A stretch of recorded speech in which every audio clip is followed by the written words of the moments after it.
I've been going through this old folder that I have on my computer that contains all sorts of links that I found interesting at the time, and I dragged them in there just to save for later use if I ever wanted to go back to them. And it's just amazing. I've been going through the folder and finding all these links that I sort of forgot about.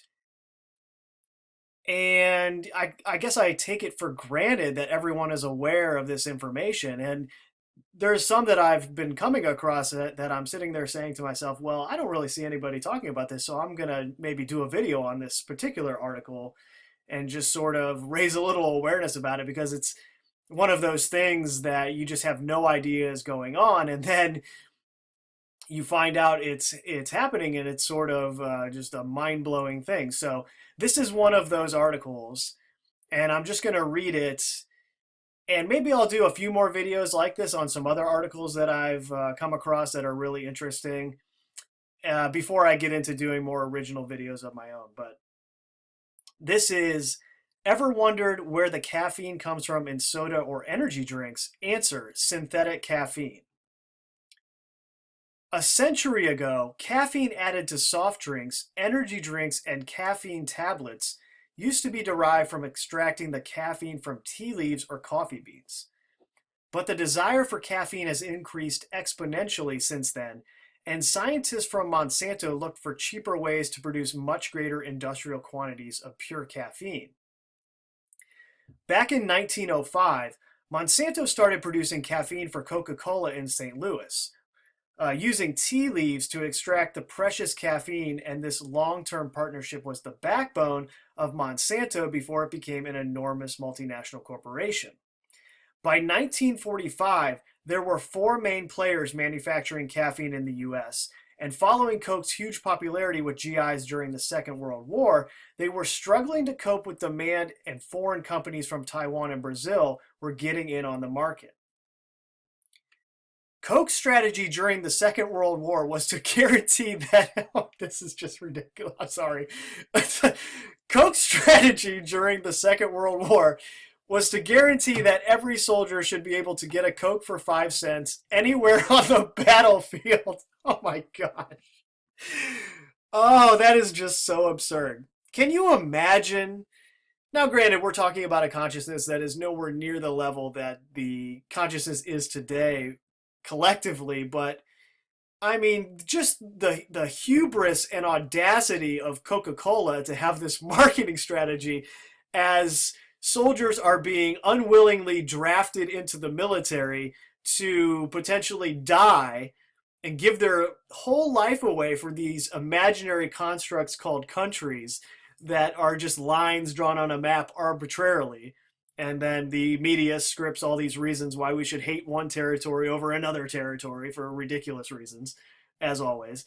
But so Coke's answer to this situation is, well, let's at least let them get a Coke for 5 cents anywhere on the battlefield. I mean, just ridiculous. Anyway, and that plan succeeded. It was an important part of the war effort to improve morale. Oh, I will get through this paragraph. And it left a generation of American men with a thirst for Coke for the rest of their lives. 10 billion bottles were consumed during the war. 10 billion bottles. And you gotta love just the corporate mindset, right? Which is also a thought form construct that only exists on paper and is not in any way real, other than the way that we, the people, make it real by buying the products and buying into the general premise that there is this artificial entity that can shield all of the people associated with it from liability legally if anything were to ever happen. And this is why the corporations all elect a board of directors and CEOs and all of that good stuff. But you just gotta love how the corporations saw this as a marketing ploy where it could insert itself into the war itself and then have a bunch of customers in the form of all the soldiers, or these soldiers who were lucky enough to make it back from the war, who would then buy Coke for the rest of their lives. Just, oh man, this stuff is wild. Today, the soft drinks market has enormous caffeine needs. Pepsi and Coke need over 1.6 million kilograms of synthetic caffeine for the US market alone. Mountain Dew packs in 500,000 kilograms of synthetic caffeine into its soft drinks for the US market. Also, in short, the estimated total synthetic caffeine imported into the USA annually is 7 million kilograms of caffeine powder. But what is synthetic caffeine? On with the story. Known as caffeine anhydrous, synthetic caffeine was first developed by the Nazis in 1942 to keep caffeine supplies available during the embargoes in place by the war. By 1953, both Monsanto and Pfizer had synthetic caffeine factories up and running in America. Synthetic caffeine starts with ammonia. Ammonia is converted to urea. Then you combine urea and chloroacetic acid to produce a compound called uracil. In turn, the uracil is processed and converted to theophylline. The final touch is to add methyl chloride to produce the final product, methylated theophylline, otherwise known as synthetic caffeine. Interesting that the meth prefix is in the title itself, too. However, unfortunately for the caffeine industry, the raw synthetic caffeine often glows.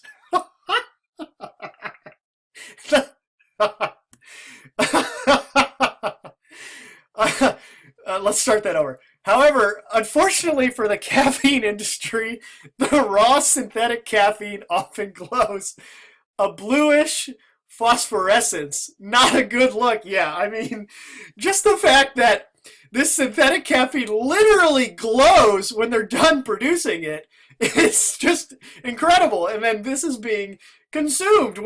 It's being put into drinks, and people are consuming this. Oh, man.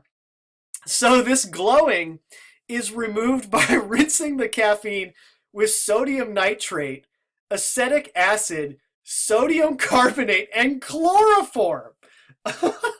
Oh my gosh.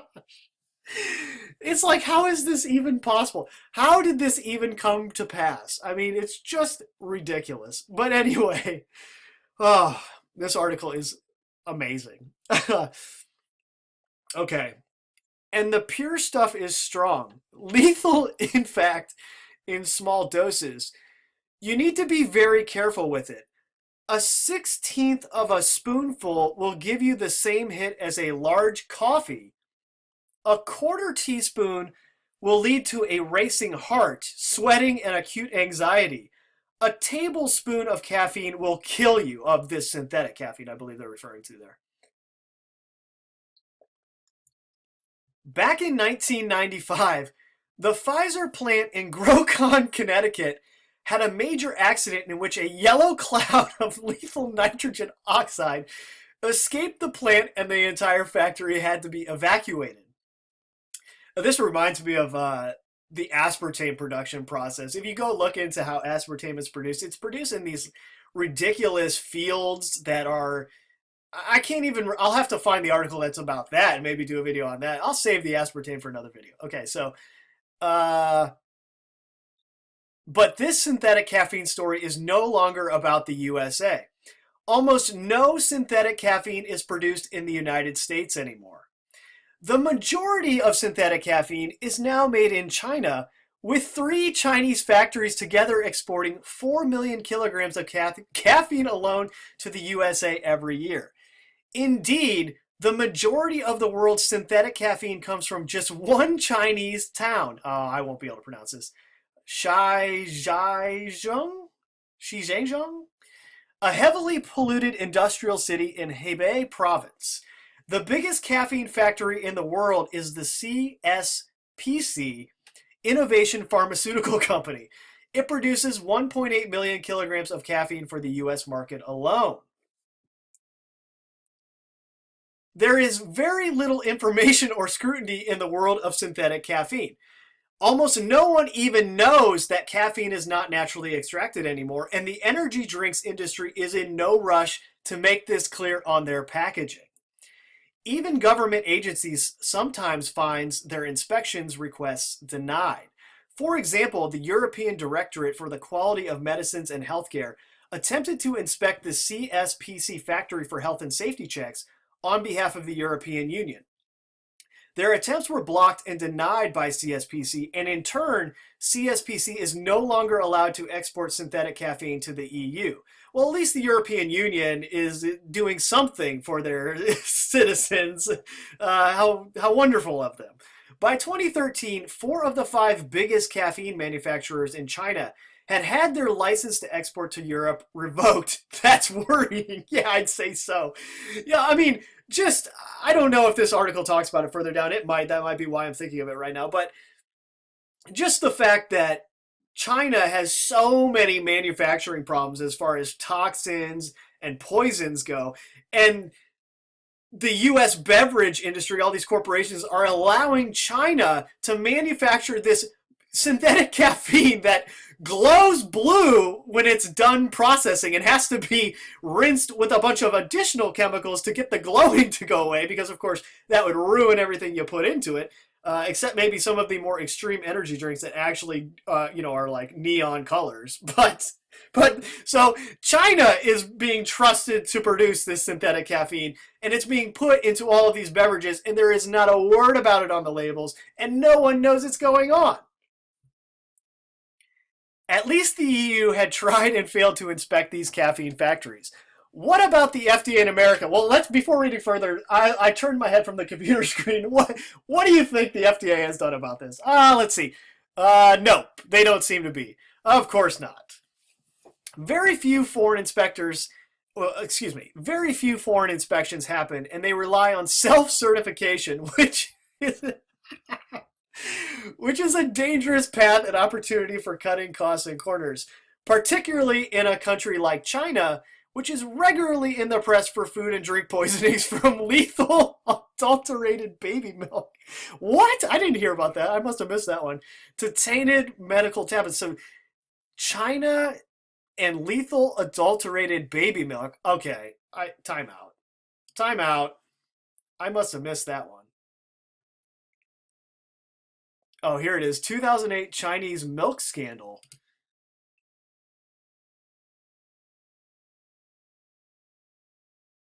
The 2008 Chinese milk scandal was a widespread food safety incident in China. The scandal involved milk and infant formula, along with other food materials and components being adulterated with melamine. 54,000 babies were hospitalized with kidney stones and other kidney damage. The chemical gives the appearance of higher protein content when added to milk, leading to protein deficiency in the formula. Wow. Unbelievable. So anyway, moving on. So this is where all the synthetic caffeine is being produced. So I assume we should trust this. That's, oh my goodness. Okay, so where was I? So far, it appears that the FDA have visited just one caffeine plant in China, and the report on their visit makes worrying reading. There were multiple serious health and safety dangers, including accumulated debris everywhere, rusting throughout, no hygiene standards, you name it. They appear to be producing caffeine in a filthy factory. This factory was a supplier to Coca-Cola and Dr. Pepper, amongst many others. In short, the caffeine industry is opaque with almost no publicly available information. And what information is available makes very worrying reading. So where does this synthetic caffeine go? In most of the caffeinated soda drinks you drink anywhere in the world, manufacturers are not obligated to state if the caffeine is natural or synthetic. So under the ingredients section, it simply states caffeine, and there it is, right? Oh, I guarantee you every ingredient label only says caffeine, and they don't tell you it's synthetic caffeine. The only country in the world where you are guaranteed to have natural caffeine in your drinks is Japan. Japan outlaws the use of synthetic caffeine in food and drinks as an additive, so all caffeine used is natural caffeine extracted from tea or coffee. This synthetic caffeine is expertly blended with carbonated sugar drinks to produce those famous soft drinks we all know and think we love. Do the soda drink makers have to state how much caffeine is in the can? Nope. All that's required is to state that it has caffeine. And do drink makers have to say whether it's natural or synthetic caffeine? That's a no again.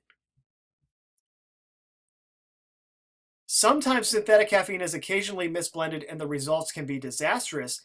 In September 2010, over 100,000 bottles of Sunkist were withdrawn after customer reported stomach pains, throwing up, and hospitalization following an error in the blending of caffeine into Sunkist drinks. The caffeine levels found in these Sunkist bottles were off the charts. Each 350 milliliter bottle had been dosed with 350 milligrams of caffeine. That's the equivalent of 3 Red Bulls. Oh, and speaking of Red Bull and energy drinks, check this out. The Food and Drug Administration regulates the amount of caffeine in soft drinks. However, because energy beverages and shots are considered dietary supplements, they're outside the FDA's reach. In other words, there are simply no regulations restricting the amount of synthetic caffeine available through these products. 1 teaspoon of synthetic caffeine powder contains as much caffeine as 28 cups of coffee or more. 2 teaspoons would be lethal to most adults. Synthetic caffeine is absorbed at a much quicker rate than natural caffeine. That leads to a nearly instant energy boost followed by a dramatic crash. So at least the soft drinks have some regulation of the amount of this synthetic caffeine that can be put in them, but when it comes to the energy drinks, there is no regulation. So not only is it being produced with synthetic caffeine, but there's an unregulated amount of it in the energy drinks.